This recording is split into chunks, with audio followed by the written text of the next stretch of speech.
Every country on earth is in debt. Yes, all of them. The United States has over $38 trillion in debt. The European Union carries around 14 trillion, and Japan has close to 9 trillion. Oil-rich countries and export giant countries alike all have debts amounting to trillions. At this point, a question arises in people's minds.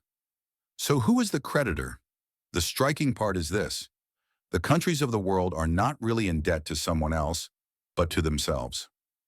Global total debt has already exceeded $315 trillion. This figure corresponds to nearly 3 times the size of the world economy. It is astonishing and at the same time frightening. However, this system is not the product of a single day, but of hundreds of years. In 1694, when England was at war and had run out of money, it turned to merchants for loans as a way out. It told them, "I will collect taxes in the future and repay this money to you with interest." This is how government bonds were born. Put more plainly, the state began spending money it did not yet have, but in return it made a promise. From that day on, the system has operated according to this logic. Countries borrow, and banks and investors purchase this debt. Central banks step in, buy bonds, and in return create new money.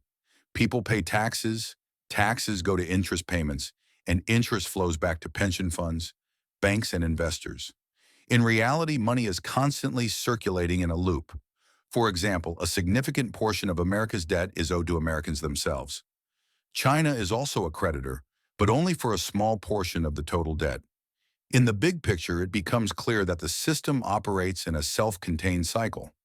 One state lends to another state, which in turn lends to yet another. Developing countries invest their foreign exchange reserves in the bonds of strong economies. Everyone holds everyone else's bonds. And as strange as it may sound, the truth is that this system stands on trust. No one expects debts to be fully repaid.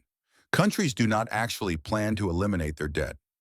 Old debts are rolled over with new ones. This is called refinancing.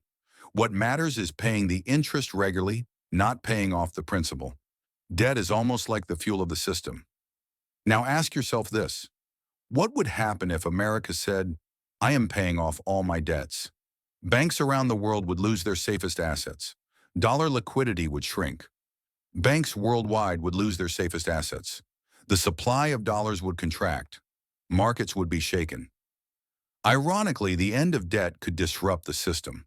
For this reason, the issue is not eliminating debt, but making it sustainable. However, there is an important point here. Being indebted to ourselves does not mean everyone benefits equally.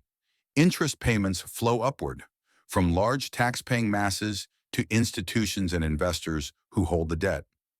For this reason, the debt system also shapes income distribution. So debt is not only an issue between countries, but also an issue between social classes. In the end, the modern system has turned debt into money. Countries issue it, banks expand it, investors buy and sell it, and we live within this system.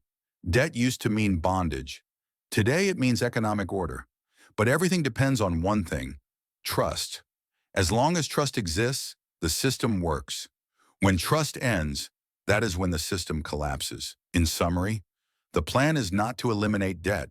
The plan is for everyone to keep believing that it will be paid.